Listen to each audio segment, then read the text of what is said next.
बिस्मिल्लाह रहमान रहीम। अस्सलाम वालेकुम नाज़रीन, आप देख रहे हैं सरेआम न्यूज़। खबर शामिल करेंगे गुजरात से। थाना टांडा मतनाज़ा पेट्रोल पंप सगघर चौक पर अदालती कमीशन ने दोनों फरीकैन के बयानात कलमबंद किए और मौका पर मौजूद नाजायज़ कब्जा करके बनाए गए पेट्रोल पंप बारे अपनी रिपोर्ट तहरीर की। इस मौका पर दोनों फरीकैन की जानिब से मोअज़्ज़िज़ीन इलाका की कसीर तादाद ने शिरकत की और अपने अपने बयानात कलमबंद कराए। फरीक़ी अव्वल मिर्ज़ा आसिफ बेग की जानिब से अहले हल्दिया की कसीर तादाद ने शिरकत की और मिर्ज़ा आसिफ बेग के हक़ में अपने बयानात कलमबंद करवाए। नुमाया शख्सियात में शामिल मिर्ज़ा नवीद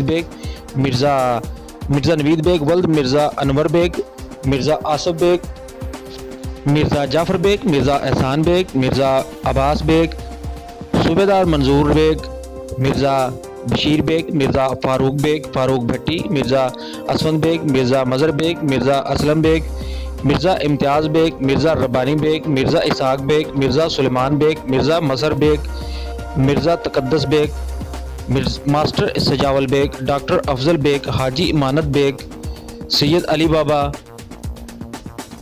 मिर्ज़ा वसीम बेग और मिर्ज़ा हनीफ बेग समेत दर्जनों अफराद ने शिरकत की।